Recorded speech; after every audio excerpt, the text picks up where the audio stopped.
तो जय हिंद दोस्तों, स्वागत है आप सभी लोगों का रोहित मंत्रा में। तो डियर स्टूडेंट, आज की इस वीडियो में क्लास 10th के सामाजिक विज्ञान के क्लास 10th के सामाजिक विज्ञान के हम लोग प्रीवियस ईयर क्वेश्चन को हल करेंगे पूरा सॉल्यूशन के साथ। यहाँ पर देखिए जो पेपर मैंने लिया हुआ है ये 2022 का पेपर है। क्या 2022 का पेपर है सामाजिक विज्ञान का। दोस्तों इसमें जितने भी प्रश्न है आज मैं इसका पूरा सॉल्यूशन बताने वाला हूँ। चलिए दोस्तों वीडियो की तरफ चलते हैं। यहाँ पर देखिए दोस्तों, यहाँ पर देखिए जब हम लोग यहाँ पर प्रश्न की ओर जाएंगे तो आपको पहला क्वेश्चन क्या दिया जाएगा। यहाँ पर देखिए आपको खंड आ रहेगा, बहुविकल्पी प्रश्न रहेगा। यहाँ पर देखिए बहुविकल्पी प्रश्न है सभी, और जो आपका इस बार एग्जाम होने वाला है इसमें आपके 20 क्वेश्चन आने वाले हैं बहुविकल्पी के। और इसमें आपके कितने क्वेश्चन है? 10 क्वेश्चन है। कितने? 10 नहीं, लगभग इसमें भी आपके 10 या 12 क्वेश्चन मिलेंगे बहुविकल्पी के। चलिए दोस्तों यहाँ पर देखिए जो पहला क्वेश्चन है, यहाँ पर पूछा संयुक्त राष्ट्र संघ की स्थापना कब हुई। तो बता रहा हूँ दोस्तों, चलिए देखिए मैंने फुल सोल्यूशन के साथ मैंने आज वीडियो बनाऊंगा मैं। यहाँ पर देखिए पहला क्वेश्चन मैंने लिया हुआ है, मैंने लिखा हुआ पहला क्वेश्चन है। यहाँ पर देखिए पहला क्वेश्चन है, पढ़िए इसको, देखिए क्या लिखा है। संयुक्त राष्ट्र संघ की स्थापना कब हुई? कब हुआ था? 1945 ईस्वी में। कब? 1945 ईस्वी में। तो यहाँ पर मैंने भी लिखा है 1945 ईस्वी में। इसी तरह आपको दोस्तों बोर्ड में कॉपी भी लिखना है जिस तरह मैंने लिखा है। आप देख रहे हैं यहाँ पर देखिए दूसरा क्वेश्चन है आपका, भारत में मताधिकार की आयु क्या है। तो यहाँ पर देखिए प्रश्न उत्तर नंबर 2 का ऑप्शन क्या है? 18 वर्ष। क्या है? 18 वर्ष राइट आंसर हो जाएगा। इसी तरह दोस्तों आपको बोर्ड परीक्षा में लिखना है। तीसरा क्वेश्चन है यहाँ पर देखिए, स्वराज मेरा जन्म सिद्ध अधिकार है और मैं इसे लेकर रहूंगा, किसका कथन है? बताइए। गोपाल कृष्ण गोखले, बाल गंगाधर तिलक, जवाहरलाल नेहरू, महात्मा गांधी। तो बताइए राइट आंसर क्या हो जाएगा? स्वराज मेरा जन्म सिद्ध अधिकार किसका कथन है? तो इसमें से राइट आंसर हो जाएगा बाल गंगाधर तिलक। किसका है? बाल गंगाधर तिलक का है स्वराज मेरा जन्म सिद्ध अधिकार है। चलिए चौथा क्वेश्चन देखिए, चौथा है, प्रथम विश्व युद्ध का प्रारंभ कब हुआ था? 1914 ईस्वी, 1939 ईस्वी, 1919, 1942। तो बताइए राइट आंसर क्या हो जाएगा? प्रथम विश्व युद्ध का प्रारंभ कब हुआ था? और हुआ था आपका 1914 ईस्वी में। कब हुआ था? 1914 ईस्वी में हुआ था। आपका राइट आंसर हो जाएगा। दोस्तों पूरे पेपर का सोल्यूशन आज मैं लाया हूं। अगर आप लोग इस वीडियो को पूरा देख लेते हैं तो आपको इस सोल्यूशन का कोई और वीडियो देखना नहीं पड़ेगा।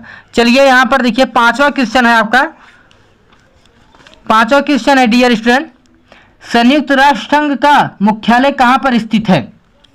Washington, Geneva, New York, Austria. तो बताइए राइट आंसर क्या हो जाएगा? तो इसमें से आपका राइट आंसर हो जाएगा न्यूयॉर्क। कहां पर स्थित है? न्यूयॉर्क में स्थित है। मैंने दोस्तों विथ सॉल्यूशन के साथ आज मैं वीडियो बना रहा हूं। अब देखिए छठवां क्वेश्चन है आपका, भारत छोड़ो आंदोलन किसने प्रारंभ किया था? गोपाल कृष्ण गोखले, बाल गंगाधर तिलक, सुभाष चंद्र बोस, महात्मा गांधी। तो बताइए राइट आंसर क्या हो जाएगा? भारत छोड़ो आंदोलन किसने प्रारंभ किया था? महात्मा गांधी ने किया था। किसने किया था डियर स्टूडेंट? महात्मा गांधी ने किया था। छठवें का आंसर हो जाएगा महात्मा गांधी। इसी तरह दोस्तों आपको बोर्ड परीक्षा में भी लिखना है। देखिए जितने भी इसमें बहुविकल्पी क्वेश्चन है सभी आपके बोर्ड एग्जाम के लिए महत्वपूर्ण है, सबको तैयार कर लेना है। चलिए अगले प्रश्न की ओर चलते हैं। यहाँ पर देखिए अगला क्वेश्चन अब आ गया आपका अति लघुत्तरी प्रश्न। क्या अति लघुत्तरी प्रश्न है? अब देखिए 7वां क्वेश्चन है, 2 अक्टूबर को जन्म लेने वाले किन्हीं 2 प्रसिद्ध भारतीयों के नाम लिखिए। अब बताइए 2 अक्टूबर को जन्म लेने वाले किन्हीं 2 प्रसिद्ध भारतीयों के नाम लिखिए। आपको मालूम है पहले क्या हो जाएंगे? पहला आपका हो जाएगा महात्मा गांधी, यानी महात्मा गांधी का जन्म कब हुआ था? 2 अक्टूबर को हुआ था। ये आपका एक हो जाएगा। और दूसरा क्या है? लाल बहादुर शास्त्री, ये भी हो जाएगा। यानी 2 अक्टूबर को जन्म लेने वाले 2 किन्हीं प्रसिद्ध भारतीयों के नाम कौन कौन है? महात्मा गांधी और लाल बहादुर शास्त्री। याद कर लेना, कई बार पूछा गया प्रश्न है और 2023 में भी ऐसे क्वेश्चन बन सकते हैं। चलिए अगला क्वेश्चन है आपका, देखिए डियर स्टूडेंट यहाँ पर 8वां क्वेश्चन है, फ्रांस की क्रांति से संबंधित किन्हीं 2 दार्शनिकों के नाम लिखिए। कौन कौन से हो जाएंगे डियर स्टूडेंट? फ्रांस की क्रांति से संबंधित किन्हीं 2 दार्शनिकों के नाम लिखिए। तो क्या हो जाएगा? पहला देखिए यहाँ पर देखिए प्रश्न उत्तर नंबर 8वां है आपका, पहला हो जाएगा वॉल्टेयर। दूसरा क्या है? जाक रूसो। क्या है? फ्रांस के क्रांति से संबंधित किन्हीं दार्शनिकों के नाम है। इसको आप लोग याद कर लेंगे। नवा क्वेश्चन है यहाँ पर देखिए, नवा क्वेश्चन आपका आ गया है, संघीय शासन व्यवस्था की कोई दो प्रमुख विशेषताएं लिखिए। अब देखिए इसमें संघीय शासन व्यवस्था की विशेषताएं पूछ लिया है 2। अब देखिए ये जो क्वेश्चन है आपके कितने नंबर के हैं, 2-2 नंबर के हैं। 2-2 नंबर के क्वेश्चन अभी है अति लघु उत्तरीय प्रश्न। चलिए देखिए इसका आंसर क्या हो जाएगा, 9वें का आंसर हो जाएगा, पहला है सत्ता का विकेंद्रीकरण, दूसरा हो जाएगा सत्ता का संविधान द्वारा स्पष्ट बंटवारा। ये आपका हो जाएगा, तैयार कर लेना डियर स्टूडेंट, सभी क्वेश्चन इंपॉर्टेंट है। अब देखिए 10वां क्वेश्चन आपका आ गया। 10वां क्वेश्चन क्या है, लघु उत्तरीय प्रश्न है। कितने नंबर का, 3 नंबर का।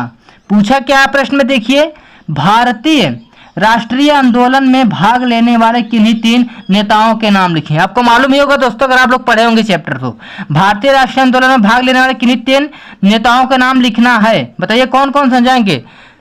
पहला हो जाएगा आपका महात्मा गांधी, दूसरा हो जाएगा बाल गंगाधर तिलक, तीसरा हो जाएगा गोपाल कृष्ण गोखले। क्या हो जाएगा, गोपाल कृष्ण गोखले। अगर आप लोग तीनों लिखेंगे आपको 1-1 नंबर दिया जाएगा और तीनों कर देंगे, कितना हो जाएगा टोटल 3 नंबर। देख रहे दोस्तों कितना सस्ता प्रश्न पूछा है 2022 बोर्ड परीक्षा में। तो इसी तरह दोस्तों 2023 में प्रश्न आएगा, सिर्फ आपको मेहनत करना थोड़ा सा। चलिए अगला क्वेश्चन देख लेते हैं।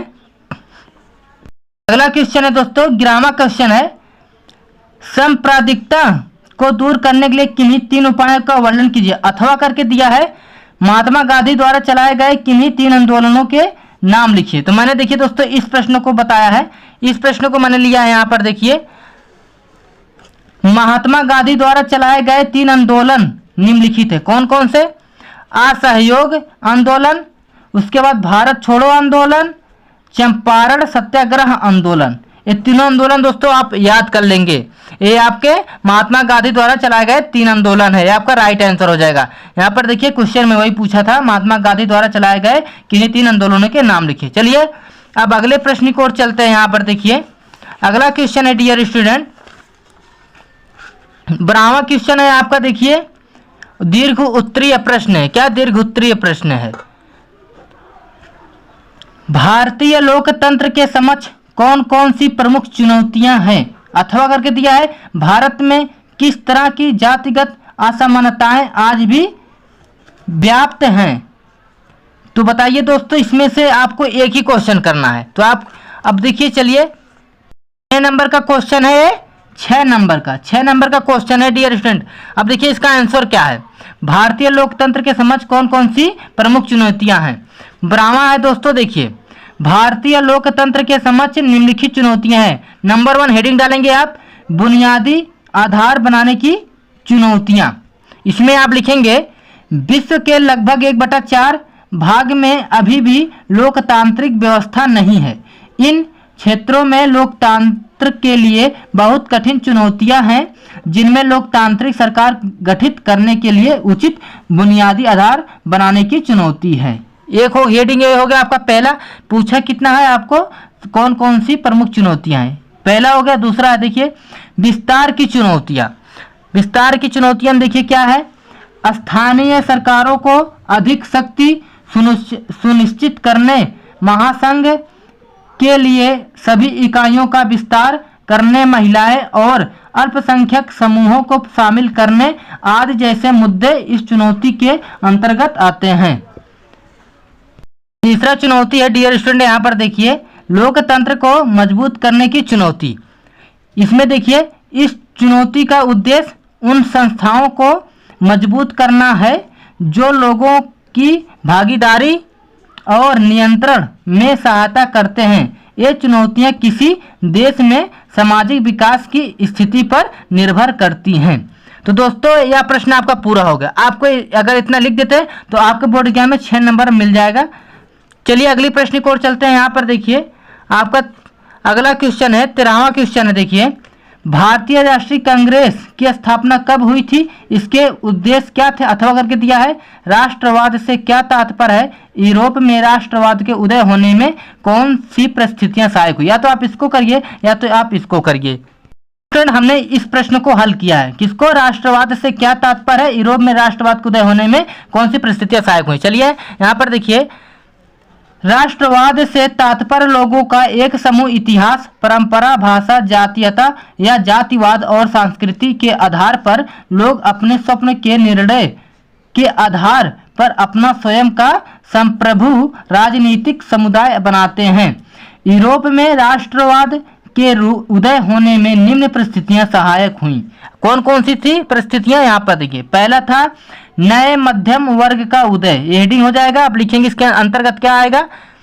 यूरोप के पश्चिमी और मध्यम भागों में औद्योगिकीकरण के कारण नए सामाजिक समूह, श्रमिक वर्ग के लोग और मध्यम वर्ग जैसे उद्योगपति, व्यापारी, सेवा क्षेत्र के लोग अस्तित्व में आए।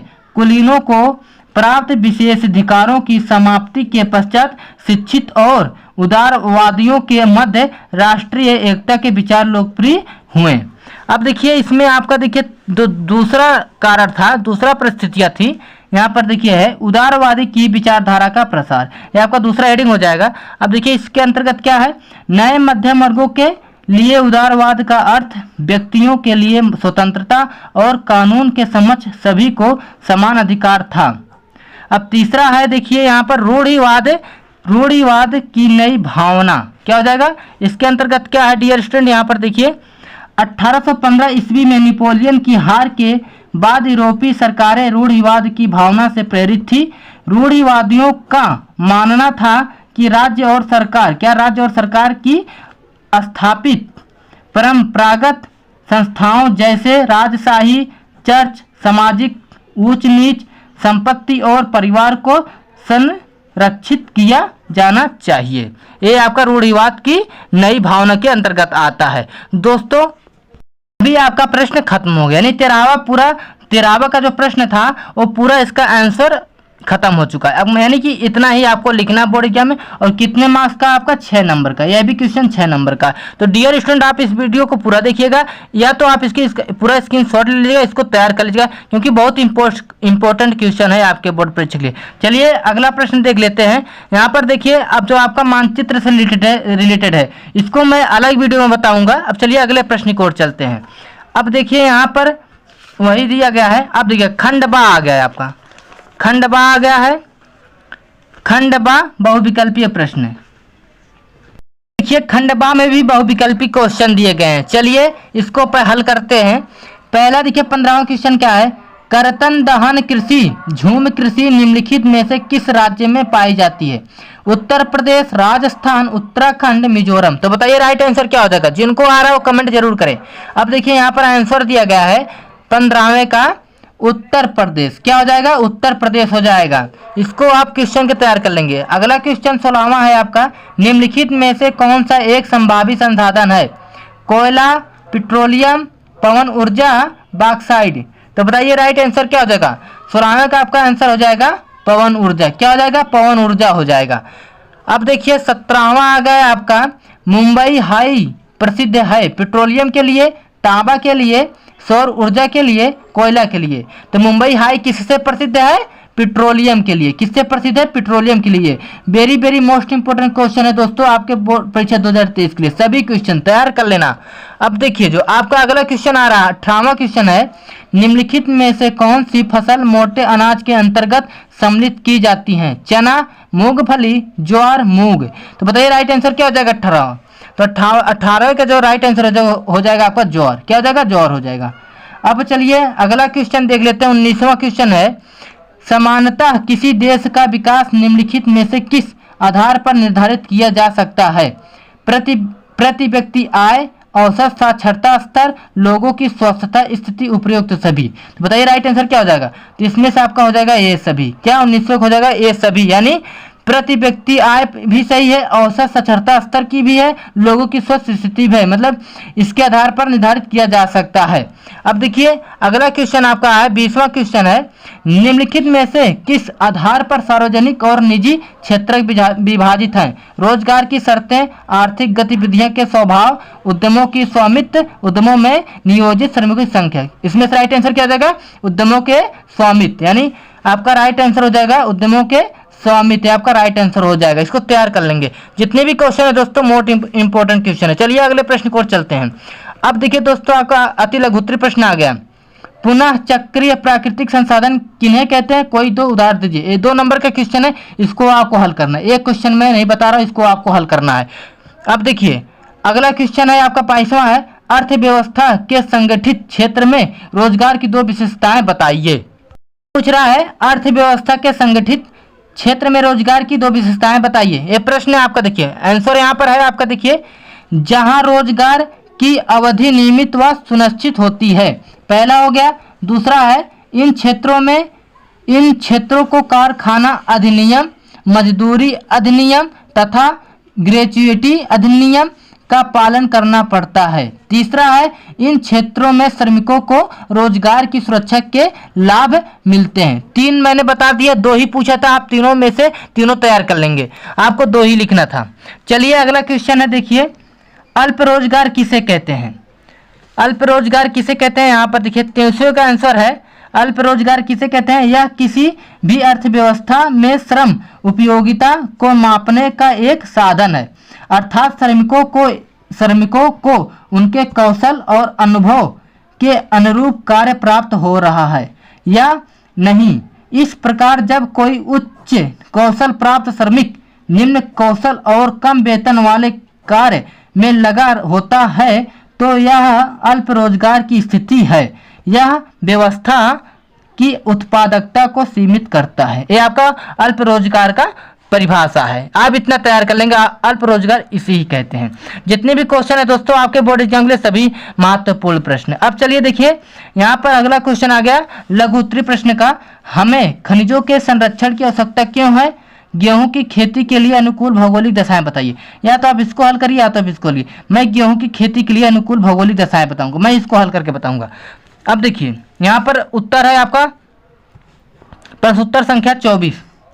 गेहूं समशीतोष्ण जलवायु की प्रमुख फसल है, इसके लिए निम्नलिखित भौगोलिक दशाएं उपयुक्त होती हैं। अब देखिए कौन कौन सी भौगोलिक दशाएं हैं डियर स्टूडेंट। पहला आपका हो जाएगा तापमान। गेहूं के उत्पादन के लिए 10 डिग्री सेल्सियस से 25 डिग्री सेल्सियस तापमान उपयुक्त रहता है। इसके लिए स्वच्छ मौसम आवश्यक है। इसके लिए पाला कोहरा ओलावृष्टि एवं अतिशुष्क पवनें हानिकारक हैं। इसे 3300 मीटर की ऊंचाई तक उगाया जा सकता है। ये आपका हो जाएगा। चलिए अब देखिए दूसरा ऑप्शन है वर्ष यानी वर्षा। गेहूं की कृषि हेतु 50 सेंटीमीटर से 75 सेंटीमीटर वर्षा की आवश्यकता होती है। इसके लिए वर्षा धीरे धीरे तथा नियमित होनी चाहिए। ये हो गया। तीसरा है मिट्टी। इसकी खेती के लिए हल्की दोमट या बलुई मिट्टी उत्तम मानी जाती है। ये आपका पूरा क्वेश्चन तैयार हो गया। यानी जो गेहूं की खेती के लिए अनुकूल भौगोलिक की दशाएं 3 नंबर का क्वेश्चन है, ये आपका पूरा कंप्लीट हो गया। चलिए देखिए अगला क्वेश्चन है 25वां। अर्थव्यवस्था के द्वितीय क्षेत्र से आप क्या समझते हैं, उदाहरण सही समझाइए। अथवा करके दिया है राष्ट्रीय आय तथा प्रति व्यक्ति आय में अंतर स्पष्ट कीजिए। देशों की स्थिति की तुलना के लिए इनमें कौन सी विधि बेहतर है। या तो आप इसको करिए या तो इसको करिए। चलिए मैं इसको बता दे रहा हूँ। 25वें का अर्थव्यवस्था के द्वितीय क्षेत्र से आप क्या समझते हैं। अब देखिए 25वां है जब प्राकृतिक उत्पादों की विनिर्माण प्रणाली के द्वारा अन्य रूपों में बदल जाता है तो वे द्वितीय क्षेत्र कहलाते हैं, जैसे कपास से रेशा, गन्ने से चीनी आदि। ये आपका पूरा क्वेश्चन तैयार हो गया। ये आपका आंसर हो जाएगा 25वें का। इसको आप लोग तैयार कर लेंगे, स्क्रीनशॉट लेंगे। सभी इंपॉर्टेंट क्वेश्चन है दोस्तों। अब देखिए 26वां आ गया आपका। 26वां क्वेश्चन है दीर्घ उत्तरी प्रश्न। भारत में मिट्टी के प्रकारों पर एक निबंध लिखिए। या तो अथवा करके दिया है भूक्षरण से आप क्या समझते हैं, इसे रोकने के लिए कोई 4 उपाय बताएं। चलिए मैं भारत में मिट्टी के प्रकारों पर निबंध लिख देता हूं। यहाँ पर देखिए प्रश्न उत्तर नंबर संख्या 26। रासायनिक और भौतिक गुणों जैसे रंग, बनावट, मोटाई आदि के आधार पर भारत की मृदाओं को निम्नलिखित वर्गों में बांटा गया है। पहला है जलोढ़ मिट्टी। जलोढ़ मिट्टी के अंतर्गत क्या लिखेंगे डियर स्टूडेंट। जलोढ़ मिट्टी भारत में विस्तृत रूप से फैली हुई है। इस मृदा का निर्माण हिमालय के 3 महत्वपूर्ण नदी तंत्रों सिंधु, गंगा और ब्रह्मपुत्र द्वारा लाए गए निक्षेपों से होता है। ये आपका हो जाएगा जलोढ़ मिट्टी के अंतर्गत। अब देखिए दूसरा है काली मिट्टी, काली मृदा यानी काली मिट्टी। इस मृदा को रेगर या काली कपास मृदा भी कहा जाता है। यह भारत के कुल भौगोलिक क्षेत्र के 45.6% भाग में विस्तृत है। यह बहुत महीन कणों से बनी होती है। दूसरा आपका ये हो जाएगा। चलिए तीसरा आपका हेडिंग है, देखिए यहाँ पर लेटराइट मृदा। अब देखिए इसके अंतर्गत क्या लिखेंगे। लेटराइट शब्द का शाब्दिक अर्थ है ईंट होता है। क्या होता है? ईंट होता है इसका अर्थ। लेटराइट मृदा उच्च तापमान और अत्यधिक वर्षा वाले क्षेत्रों में विकसित होती है। अब देखिए चौथा है मरुस्थलीय मृदा। यह मृदा भारत के कुल भौगोलिक क्षेत्र के 4% भाग में विस्तृत है। अब देखिए छठवां आपका 5वां है लवणीय मृदा। क्या लवणीय मृदा? अब इसके अंतर्गत क्या लिखेंगे। इस मृदा को ऊसर मृदा कहते हैं। लवणीय मृदा में सोडियम, पोटेशियम और मैग्नीशियम का अनुपात अधिक होता है, अतः यह अनुवर्र होता है। अब दोस्तों देखिए जो आपका 26वां क्वेश्चन था भारत में मिट्टी के प्रकारों पर एक निबंध लिखिए। यह भी क्वेश्चन आपका पूरा सलूशन मैंने दे दिया। कितने नंबर का है? 6 नंबर का। दोस्तों आप इसको तैयार कर लेंगे, इंपॉर्टेंट सभी क्वेश्चन है आपके। अब देखिए आपका आता है 27वां क्वेश्चन आता है भारत में वैश्वीकरण के प्रभाव पर प्रकाश डालिए, अथवा करके है उपभोक्ता आंदोलन के कारण बताइए। हम उपभोक्ता आंदोलन को कैसे आगे बढ़ा सकते हैं। अब चलिए मैं बता दे रहा हूँ 27वें का भारत में वैश्वीकरण के प्रभाव पर प्रकाश डालिए, मैं इसका आंसर बता रहा हूँ। अब देखिए यहाँ पर है आपका, देखिए भारत में वैश्वीकरण का प्रभाव निम्नलिखित है। पहला है वैश्वीकरण के परिणाम स्वरूप व्यापारिक प्रतिस्पर्धा से उपभोक्ता को लाभ होता है। दूसरा है उद्योगों और सेवाओं में नए रोजगार उत्पन्न हुए हैं। तीसरा है वैश्वीकरण ने संचार प्रौद्योगिकी वाली कंपनियों के लिए नए बाजारों को खोल दिया है। अब देखिए चौथा जो आपका पॉइंट है वैश्वीकरण से छोटे उत्पादकों को चुनौतियों का सामना करना पड़ रहा है। ये आपका हो जाएगा वैश्वीकरण के प्रभाव। तो दोस्तों आई होप आप लोग समझ गए। मैंने सारे क्वेश्चन आपके करवा दिए। अब देखिए बचा क्या है इसमें, आगे देखिए इसमें भी थोड़ा सा मानचित्र से रिलेटेड क्वेश्चन है। तो मानचित्र वाला जो होगा वो अलग वीडियो में आएगा। मैं मानचित्र को अच्छे से बताने का प्रयास करूंगा अपने वीडियो में। तो चलिए दोस्तों आई होप आप लोग समझ गए होंगे। आज की इस वीडियो में हमने आपके 2022 का जो प्रीवियस ईयर क्वेश्चन था सभी क्वेश्चन मैंने हल करवा दिए हैं। दोस्तों इसी चैनल पर सभी विषय का तैयारी कराया जा रहा है, आप यहां से जुड़कर अच्छे से तैयारी कर सकते हैं। तो मिलता हूं नेक्स्ट वीडियो में, तब तक लिए जय हिंद, वंदे मातरम।